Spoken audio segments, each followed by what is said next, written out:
راولپنڈی شہر کے محلہ ارجن نگر کی گلی نمبر 10 میں 3 بہن بھائیوں کے 3 گھر ایک ہی لائن میں موجود ہیں۔ ان میں سے ایک گھر بڑے بھائی امجد علی کا، دوسرا چھوٹا بھائی ظہیر احمد اور تیسرا بہن انیسہ رحمان کا ہے۔ ان تینوں گھرانوں میں بہت زیادہ اتفاق اور محبت ہے۔ لوگ ان کے اتفاق اور اعلیٰ اخلاق کی مثالیں دیتے ہیں۔ ان تینوں گھرانوں کا محلے والوں کے ساتھ بھی نہایت ہی اچھا سلوک اور یگانگت رہی ہے۔ یہ محلے والوں کے ہر دکھ سکھ میں بھی برابر کے شریک ہوتے ہیں۔ ان تینوں خاندانوں کی اولادیں جوان ہو گئیں تو انہوں نے آپس میں ہی رشتے طے کر کے اپنے بچوں کی شادیاں کر دیں۔ امجد علی صاحب کی بہن انیسہ رحمان 5 سال قبل فوت ہو گئی تھیں، جبکہ گزشتہ ماہ ان کے چھوٹے بھائی ظہیر احمد کا بھی انتقال ہو گیا اور اب وہ خود بھی بیمار رہتے ہیں۔ ویسے ان کی عمر بھی اتنی زیادہ ہے کہ نہ جانے کب موت کا بلاوا آ جائے۔ امجد صاحب کے بھائی ظہیر احمد کی وفات پر میں تعزیت کے لیے ان کے پاس گیا تھا، تو گفتگو کے دوران مجھ پر یہ انکشاف ہوا کہ ظہیر احمد اور انیسہ رحمان امجد علی صاحب کے سگے بہن بھائی نہیں تھے، بلکہ ان کی تو آپس میں دور کی رشتہ داری بھی نہیں تھی۔ ہاں، ظہیر احمد اور انیسہ بیگم آپس میں سگے بہن بھائی ضرور تھے۔ یہ حقیقت جان کر مجھے حیرت ہی نہیں ہوئی تھی بلکہ تجسس بھی ہوا، اور میں اپنے ہی تجسس کو دور کرنے کے لیے ایک روز امجد علی صاحب کے پاس چلا گیا۔ میرے پوچھنے اور اصرار پر انہوں نے یہ حقیقت تسلیم کی تھی کہ وہ ظہیر احمد اور انیسہ بیگم کے سگے بھائی نہیں تھے، اور پھر انہوں نے میرے تجسس کو دور کرنے کے لیے اپنے ماضی کو میرے سامنے یوں عیاں کیا تھا۔ تقسیم ہند و پاک سے قبل میں اپنے خاندان کے ساتھ دہلی میں رہتا تھا۔ جب تقسیم کا اعلان ہوا تو ہمارے خاندان نے بھی پاکستان جانے کا فیصلہ کر لیا، مگر یہ فیصلہ ہمیں بہت ہی مہنگا پڑا۔ پورے خاندان میں سے صرف میں ہی زندہ سلامت پاکستان پہنچا۔ یوں میں خود لاہور تو پہنچ گیا، مگر پھر بھی مجھے انتظار تھا کہ میرے گھر والے کسی نہ کسی قافلے کے ساتھ پاکستان آ جائیں گے۔ میں اپنا سارا دن اور رات اسٹیشن پر ہی گزارنے لگا تھا۔ آنسوؤں اور انسانی خون کے چھینٹوں سے داغدار ریل کے ڈبے تھکے ہوئے مسافروں کی طرح پلیٹ فارم پر داخل ہوتے تو لوگوں میں ایک ہیجان برپا ہو جاتا۔ میں دیگر لوگوں کے ساتھ مسافروں کی طرف لپکتا۔ ہم کوئی خوش باش اور ہنستے بولتے لوگ نہ تھے جو اپنے پیاروں اور بچھڑے ہوئوں سے ملنے خوشی خوشی دوڑتے ہیں، بلکہ رو رو کر سوجی ہوئی سرخ آنکھوں اور اترے ہوئے چہروں والے لوگ تھے۔ اس روز بھی گاڑی اتنی آہستہ آہستہ آئی تھی کہ بغیر جھٹکے کے ہی ٹھہر گئی تھی۔ مسافروں کا سیلاب سا امڑ پڑا تھا۔ جو زخمی نہ تھے ان کو دیکھ کر بھی دل دہل جاتا تھا۔ خون سے چپکے ہوئے کپڑے، خشک ہونٹ، آنکھیں پھٹی پھٹی، دہشت ناک اور ویران صورتیں، اجڑی ہوئی پریشان و حیران۔ جو لوگ اپنے سہارے اتر سکتے تھے وہ بمشکل اترے، اور پھر زخمیوں کی باری آئی تھی۔ طالب علم اور مختلف جماعتوں کے رضاکار ان زخمیوں کو احتیاط سے اتارنے لگے تھے۔ ہر طرف رونے، چیخنے اور آہیں بھرنے کی آوازیں آ رہی تھیں۔ بعض لوگ ایسے بھی تھے جو اگرچہ زخمی نہ تھے لیکن نامعلوم کتنی دیر سے کتنے وزن کے نیچے اس طرح دب گئے تھے کہ ان کے گھٹنے جڑ گئے تھے اور وہ کھڑے ہونے کے قابل نہ رہے تھے۔ خون میں لت پت لاشوں کو پلٹ پلٹ کر دیکھا جا رہا تھا کہ کہیں کوئی سسکتا ہوا نیم جان تو ان میں دبا ہوا نہیں ہے۔ جس لاش کو اس کے عزیز پہچانتے وہ دھاڑیں مار مار کر رونے لگتے تھے۔ سینکڑوں گھر بے چراغ ہوئے تھے اور ہزاروں مانگیں اجڑ گئی تھیں۔ کچھ ایسے بھی تھے جو گاڑی آنے سے قبل امید کے سہارے بچھڑے ہوئے عزیزوں پیاروں کا انتظار کر رہے تھے، اور اس موت کے میلے کو دیکھنے کے بعد انہیں معلوم ہوا تھا کہ اب ان کا کوئی نام لیوا نہیں رہا ہے۔ 2 رضاکار جوان خون میں لتڑی ایک ایسی نابینا بڑھیا کو اٹھانے میں مصروف تھے۔ 3 دن سے بیٹھے بیٹھے اور بوجھ میں دبے ہوئے جس کی ٹانگیں جڑ گئی تھیں، اور وہ نیم بے ہوشی کی حالت میں پوچھ رہی تھی، کیا پاکستان آ گیا؟ ہاں اماں آ گیا، ایک رضاکار بولا تھا۔ بڑھیا کی آواز میں فوراً ہی جوش پیدا ہوا تھا۔ ارے منی اٹھ جا، دیکھ پاکستان آ گیا، اب تو خوب جی بھر کے پانی پی لیجیو، راستے بھر پانی پانی پکارتی آئی تھی نا، یہاں کسی بات کا ڈر نہیں۔ ارے منی بیٹی، تو بولتی کیوں نہیں؟ آنکھیں بڑی نعمت ہیں اور ان سے محرومی سب سے بڑی بدقسمتی ہے، لیکن اس وقت وہ ضعیفہ مجھے خوش قسمت معلوم ہو رہی تھی جو پاس پڑی ہوئی اپنی جوان بچی کی لاش کو نہ دیکھ سکی تھی۔ اسٹیشن پر ایک ہنگامہ برپا تھا، پانی اور کھانے کا وافر انتظام کیا گیا تھا، مگر بہت سے بھوکے پیاسے لوگ پانی اور کھانے پر ٹوٹ پڑے تھے۔ ان میں کچھ ایسے بد نصیب بھی تھے جنہیں رضاکار خوش آمدیں کر کے کھلا رہے تھے۔ وہ نابینا بڑھیا اب بھی اپنی بیٹی کو پکار رہی تھی اور آنکھوں والوں کے حلق سے نوالے خون میں ڈوب ڈوب کر اتر رہے تھے۔ یہ ان بے گناہ شہیدوں کی حاضری تھی جو صرف مسلمان ہونے کے جرم میں برچھیوں اور بھالوں کی بھیڑ چڑھے۔ کئی دن کی تڑپا دینے والی پیاس اور بھوک سے نڈھال لوگوں نے جب پیٹ بھر کے کھانا کھایا اور سیر ہو کر پانی پی لیا تو وہیں لیٹ گئے جہاں وہ بیٹھے ہوئے تھے۔ لاشوں اور زخمیوں کو اسپتالوں اور مردہ خانوں میں بھیجنے کا کام خاصا دشوار اور طویل تھا۔ اس سے فارغ ہونے کے بعد نیم جان زندوں کو امدادی کیمپوں میں بھیجنے کا کام شروع ہوا۔ جن لوگوں کے عزیز رشتہ داروں کے ہاں قیام کے ٹھکانے تھے وہ رفتہ رفتہ جا چکے تھے۔ اب پلیٹ فارم پر صرف وہ لوگ رہ گئے تھے جن کا نہ کوئی سہارا تھا اور نہ ہی ٹھہرنے کا ٹھکانا، اور پھر بہت سی موٹریں، بسیں اور ٹرک آ گئے اور روتے آہیں بھرتے لاوارث لوگ ان میں بیٹھنے لگے۔ ان لوگوں کے دلوں اور چہروں کے طور بدل گئے تھے۔ جن کے دل میں کٹی ہوئی انگلی کو دیکھنے کی سکت نہ تھی، انہوں نے لوگوں کو ذبح ہوتے اور خون کے فوارے ابلتے دیکھے تھے۔ خون ریزی کے مناظر نے ان لوگوں کے چہرے بہت وحشتناک بنا دیے تھے۔ وہ پھٹی پھٹی آنکھوں سے بے بسی کے عالم میں چاروں طرف نظریں دوڑاتے تھے۔ رضاکار مرد و خواتین بڑے صبر اور ضبط، خلوص اور دم دلاسے سے انہیں اپنے ساتھ لے جا رہے تھے۔ اسٹیشن کے باہر ایک طرف ٹوٹے پھوٹے سامان، لکڑی کے خالی بکسوں اور ٹوکروں کا ڈھیر لگا ہوا تھا۔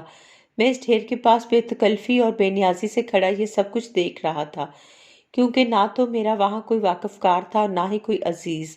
میں نے کاٹ کباڑ کی طرف ایک نظر ڈالی تو دیکھا تھا کہ ایک نوعمر لڑکی ننگے پاؤں، ننگے سر، اپنے دونوں ہاتھ سینے پر باندھے لکڑی کے بکسوں کے پیچھے چھپی کھڑی تھی۔ میں اس کے قریب چلا گیا تھا اور ہمدردی بھرے لہجے میں پوچھا تھا، یہاں کیوں کھڑی ہو؟ کیا تم کیمپ میں نہیں جاؤ گی؟ وہ لڑکی بڑی بے بسی سے بولی تھی، ابا کو دہلی میں قتل کر دیا گیا تھا، اماں اور آپا کو راستے میں سکھوں نے برچھیوں سے شہید کر دیا، نامعلوم میں کیسے بچ گئی، میں تو زخمی بھی نہیں ہوئی۔ اب یہاں آ کر میں نے لاشیں اور زخمی تو جاتے ہوئے دیکھ لیے ہیں، اور اب باقی جانے والوں کو دیکھ رہی ہوں کہ شاید بھائی جان نظر آ جائیں۔ وہ بھی ہمارے ساتھ ہی چلے تھے مگر راستے میں سکھوں کے حملے کے دوران میں کہیں غائب ہو گئے۔ اب کیونکہ پلیٹ فارم پر سوائے چند عورتوں اور بچوں کے اور کوئی باقی نہیں رہا، اسی وجہ سے میں بھی باہر آ گئی کہ میرے بھائی جان بھی نہ بچے ہوں گے۔ خبر نہیں راستے میں ان کی لاش کہاں پڑی ہوگی۔ اس نے خشک آنکھوں سے یہ بات ایسے کہی تھی جیسے اب اس کے لیے موت کی کوئی اہمیت نہ رہی ہو۔ دکھ اور درد کی کیفیت سے میری آنکھیں بھر آئی تھیں۔ میرا بھی اس دنیا میں کوئی نہ رہا تھا۔ میرے دل میں اس لڑکی کے لیے ہمدردی کا جذبہ ابھر آیا تھا۔ میں نے روندھی ہوئی آواز میں کہا تھا، میرا بھی اس دنیا میں کوئی باقی نہیں رہا ہے، آؤ میرے ساتھ چلو، آج سے میں تمہارا بھائی جان ہوں۔ میری یہ بات سن کر وہ لڑکی ہچکچائی تھی، وہ کچھ کہنا چاہتی تھی مگر کہہ نہ پا رہی تھی۔ میں نے اسے دلاسا دیتے ہوئے کہا تھا، میری بہن میں تمہارا بھائی ہوں، تم یہاں کب تک پڑی رہو گی؟ مگر بھائی جان میرے سر پر تو دوپٹہ بھی نہیں ہے، وہ بھیگی آواز میں بولی تھی۔ یہ سن کر میں تیزی سے پلٹ کر پلیٹ فارم پر گیا تھا تو وہاں ایک چادر ہاتھ لگی تھی۔ اس چادر پر لگا بڑا سا خون کا داغ سوکھ کر اکڑ گیا تھا۔ میں نے چادر کا خون آلود حصہ پھاڑ کر پھینک دیا تھا اور باقی چادر لڑکی کے حوالے کی تھی۔ لو یہ اوڑھ لو۔ تمہارا نام کیا ہے؟ انیسہ۔ اور آپ کا؟ امجد علی۔ آؤ انیسہ میرے ساتھ کیمپ چلو، میں وہاں لکھوا دوں گا کہ میری بہن بھی ساتھ ہے اور امدادی کیمپ میں قیام کے دوران میں تم سے ملتا رہوں گا۔ انیسہ کو ننگے پیر چلنے کی عادت کہاں تھی؟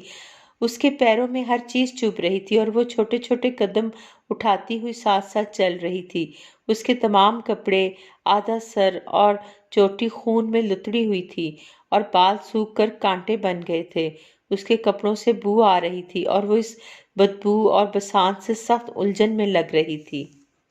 کچھ عرصے امدادی کیمپوں میں رہنے کے بعد جب ہم تباہ حالوں کے اوسان کچھ درست ہوئے تھے تو ہم سب کو نئے سرے سے زندگی بنانے کی فکر ہوئی تھی۔ اپنے اپنے پیشوں اور کاروبار کے لحاظ سے مناسب جگہ کی تلاش میں لوگ چھوٹی بڑی ٹولیوں میں مختلف مقامات کی طرف رواں دواں ہو گئے تھے۔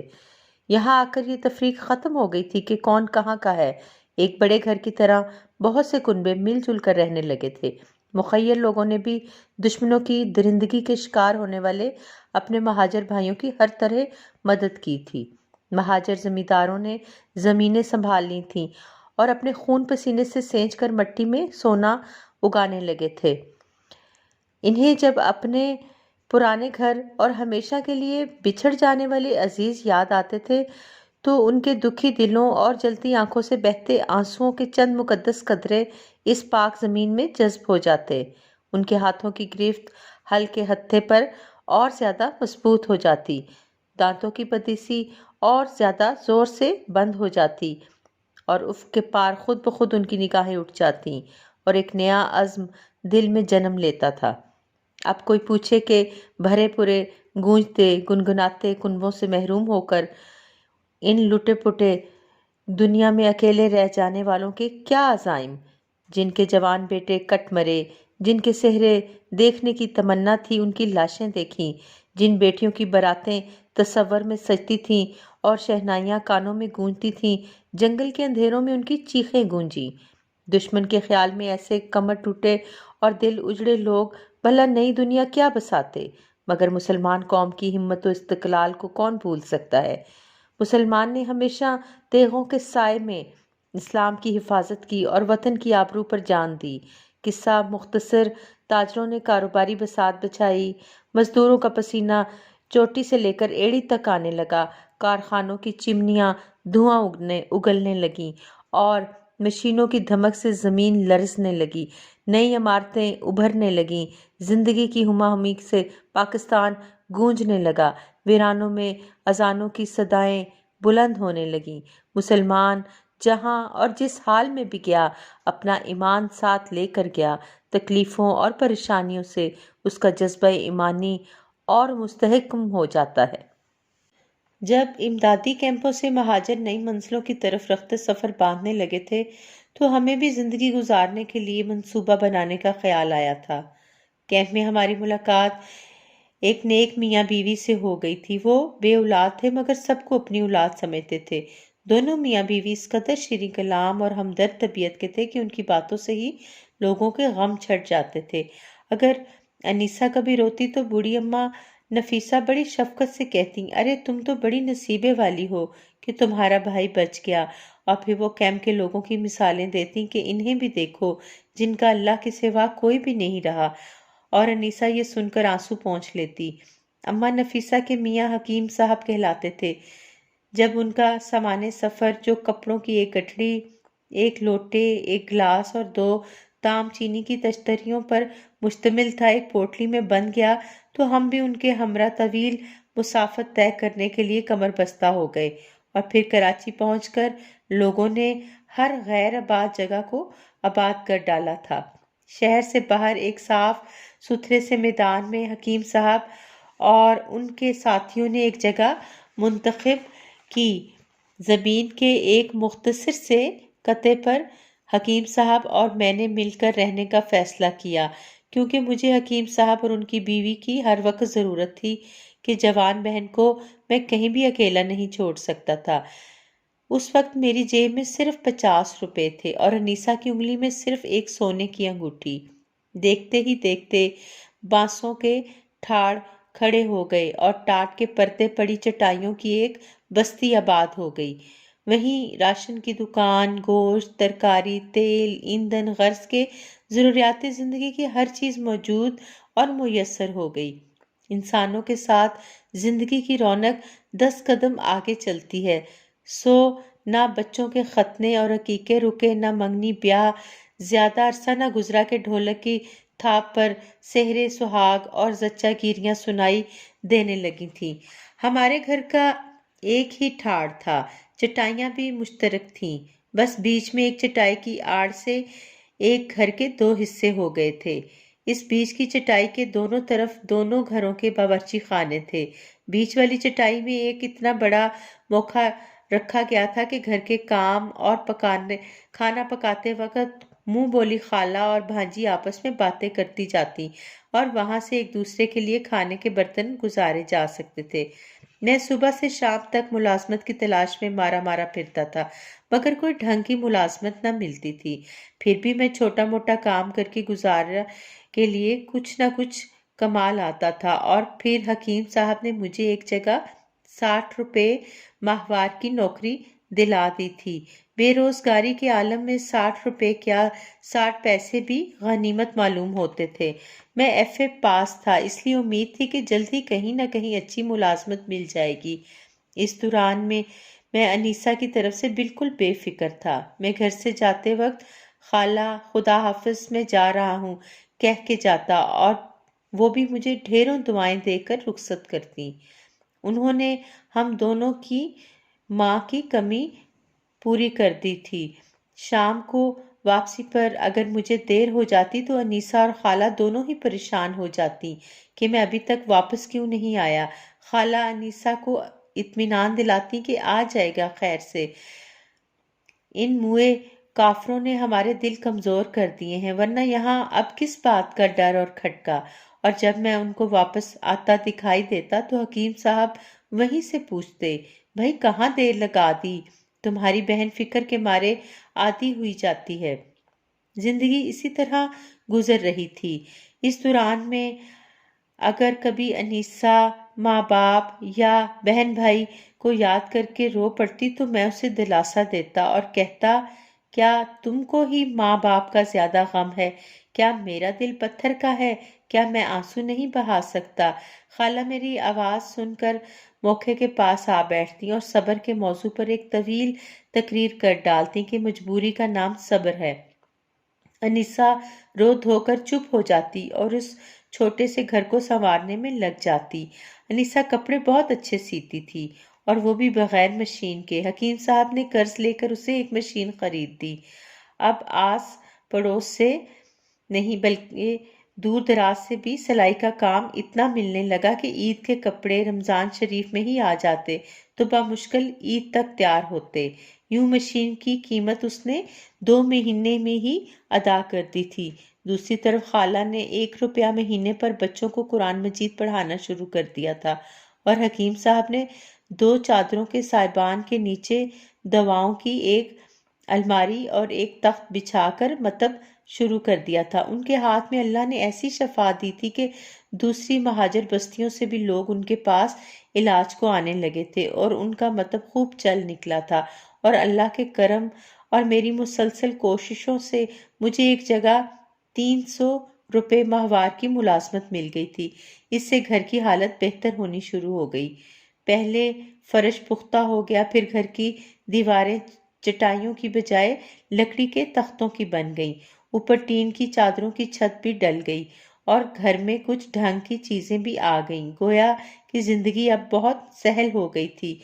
اور اسی کا فائدہ اٹھاتے ہوئے میں نے BA کرنے کا فیصلہ کر کے شام کے ایک کالج میں داخلہ لے لیا تھا۔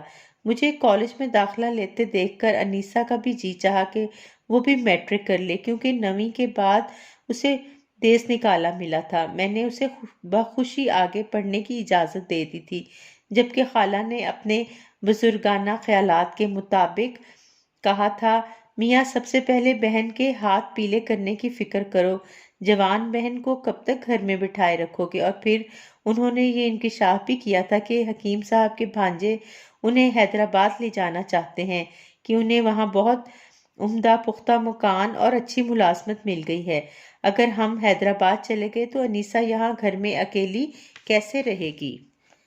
اس سوال نے تو میرا ذہن چکرا دیا تھا۔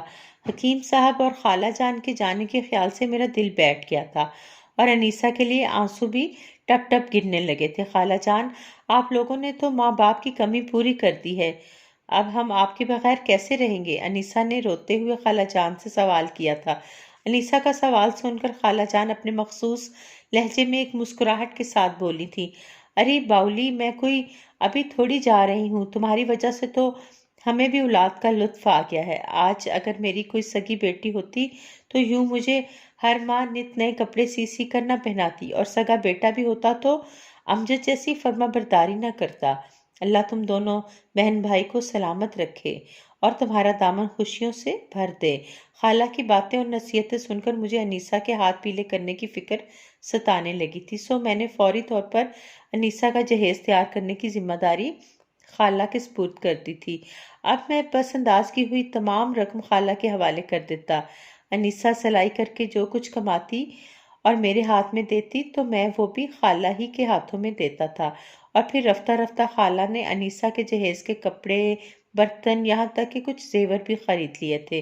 جہیز کی تمام ضروری چیزیں ہم نے تیار کر لی تھیں، بس اب مسئلہ تھا انیسہ کے رشتے کا۔ ایک دو رشتے آ بھی چکے تھے، مگر خالہ نے ان کو جواب دے دیا تھا۔ رحمان بھی ہندوستان سے ہجرت کر کے آیا تھا، وہ بھی خالی ہاتھ۔ اس کا خاندان بھی آزادی کی نظر ہو گیا تھا، سو دنیا میں اکیلا تھا۔ وہ نہایت ہی شریف، مخلص اور اعلیٰ کردار کا مالک تھا۔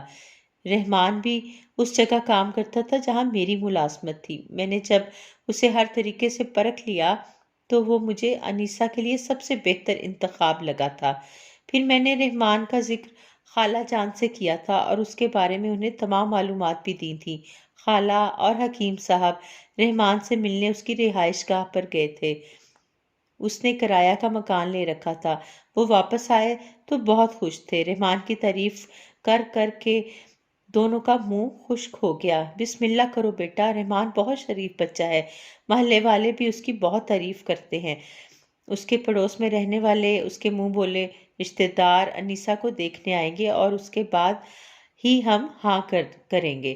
خالہ جان اور حکیم صاحب کی اس محبت، شفقت اور خلوص سے میں بہت ہی مطمئن اور خوش ہو گیا تھا۔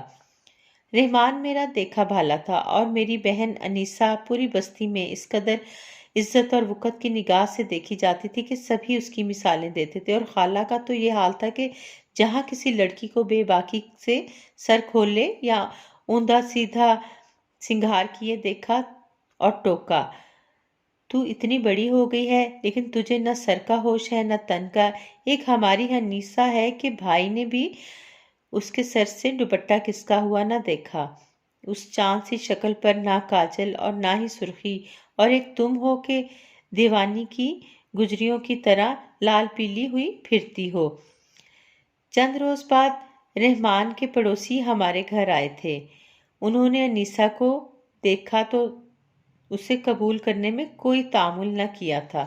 حکیم صاحب نہایت ہی سنجیدہ اور سلجھے ہوئے مزاج کے انسان تھے۔ انہوں نے اس رشتے میں باپ اور خالہ نے ماں کا کردار بہت خوبصورتی سے ادا کیا تھا۔ انیسہ کا سادہ سا مگر بہت نفیس اور عمدہ جہیز تیار ہوا، اور جو تھوڑی بہت کمی رہ گئی تھی وہ بھی جلدی جلدی پوری کر دی گئی تھی۔ شادی سے ہفتہ بھر پہلے محلے کی بچیوں نے ڈھولک پر گیت گانے شروع کر دیے تھے، اور رات کو 11 بجے تک گیس کی لالٹین جلا کر گانے بجانے کا سلسلہ جاری رہتا تھا۔ اس دوران میں پڑوس کے سبھی لوگوں نے حکیم صاحب اور مجھ سے آ کر پوچھا تھا، ہمارے لائق کوئی کام ہو تو بتائیں۔ یہ سب پڑوسی جیسے ایک ہی کنبے کے افراد تھے۔ شادی کے بلاوے میں تمام محلے والے اور میرے ایک دو دوست شریک تھے، اور پھر بارات کا دن آ گیا تھا۔ شامیانے لگائے گئے تھے، دریاں بچھی تھیں، اور نہایت عمدہ کھانا پکا تھا۔ نکاح کے وقت رحمان کے پڑوسی اور دوست سب اس کے پاس بیٹھے باتیں کر رہے تھے۔ سبھی کو معلوم تھا کہ دلہن ایک مہاجر لڑکی ہے اور اس پورے کنبے میں صرف 2 بہن بھائی بچے تھے۔ سب لوگ میری تعریف کر رہے تھے کہ بھائی نے اپنی ذمہ داری احسن طریقے سے نبھائی ہے۔ میں نے اور انیسہ نے یہ طے کر لیا تھا کہ نکاح نامے میں انیسہ کے والد کا ہی نام لکھا جائے گا۔ نکاح کے وقت جب قاضی جی نے دلہن اور اس کے والد کا نام پوچھا تو میں نے ہی انیسہ اور اس کے باپ کا نام بتایا تھا، اور پھر ہوا یہ تھا کہ جو ہی میں نے ان دونوں کے نام بتائے تھے تو براتیوں میں سے ایک نوجوان اچانک چیخنے والے انداز میں بولا تھا، انیسہ تو میری بہن ہے۔ میں بلوائیوں کے حملے میں زخمی ہو کر اپنے گھر والوں سے بچھڑ گیا تھا۔ میرا نام ظہیر ہے۔ ابھی جا کر دلہن سے پوچھ لیں۔ ہم دونوں فضل کریم کی اولاد ہیں۔ دہلی کے علاقے پہاڑ گنج میں ہمارا مکان تھا۔ ظہیر یہ کہہ کر اپنی بہن سے ملنے کے لیے بے تاب ہو گیا تھا۔ حکیم صاحب نے اسے تسلی دی تھی اور اس سے اس معاملے میں مزید وضاحت چاہی تھی تو اس نے بتایا تھا کہ انیسہ کے سیدھے پاؤں کی پشت پر ایک سرخ نشان ہے۔ حکیم صاحب نے ظہیر کی یہ وضاحت تسلیم کر لی تھی۔ دوسری طرف جب انیسہ تک یہ خبر پہنچی تھی تو وہ ظہیر کا نام سن کر بے قرار ہو گئی تھی، لیکن اب حکیم صاحب اور تمام حاضرین کے لیے بہت ہی زیادہ حیران کن بات یہ تھی کہ میں اور ظہیر دونوں ہی خود کو انیسہ کا بھائی بتا رہے تھے، مگر ہم ایک دوسرے سے واقف نہیں تھے۔ یہ کیا معاملہ ہے؟ کیا مما ہے؟ وہاں سب کے دل اور ذہن میں یہی سوچ اور سوال تھا۔ میں ظہیر کو لے کر انیسہ کے پاس گیا۔ انیسہ ظہیر کو دیکھتے ہی اس سے لپٹ گئی تھی۔ دونوں بہن بھائی دیر تک روتے رہے تھے اور پھر ظہیر مجھ سے لپٹ کر روتے ہوئے بولا تھا، امجد بھائی، تم انسان نہیں فرشتہ ہو۔ تم واقعی انیسہ کے سگے بھائی ہو۔ تم نے ایک بھائی ہونے کا جو حق ادا کیا ہے اس کا اجر تمہیں پروردگار دے گا۔ یہ انیسہ کی شادی تو میرا فرض تھا جو آج تم نے ادا کیا ہے۔ میں تمہارا یہ احسان کیسے اتاروں گا؟ نہیں ظہیر، ایسا مت کہو، میں نے کسی پر احسان نہیں کیا ہے۔ میں نے بہت خلوص محبت اور شفقت سے اس کی کمر تھپتھپاتے ہوئے کہا تھا، اور پھر یہ خبر ہر طرف آگ کی طرح پھیل گئی تھی کہ میں انیسہ کا سگا بھائی نہیں ہوں، مگر لوگوں کو یقین نہ آیا تھا۔ خالہ نے آگے بڑھ کر میری پیشانی چومی تھی اور دعائیں دی تھیں۔ حکیم صاحب مجھے گلے سے لگاتے ہوئے بولے تھے، میاں تم نے تو انسانیت کے نام پر 4 چاند لگا دیے ہیں۔ تم بہت عظیم انسان ہو۔ اس وقت سب لوگ دلہا کو چھوڑ کر میرے گرد جمع ہو گئے تھے۔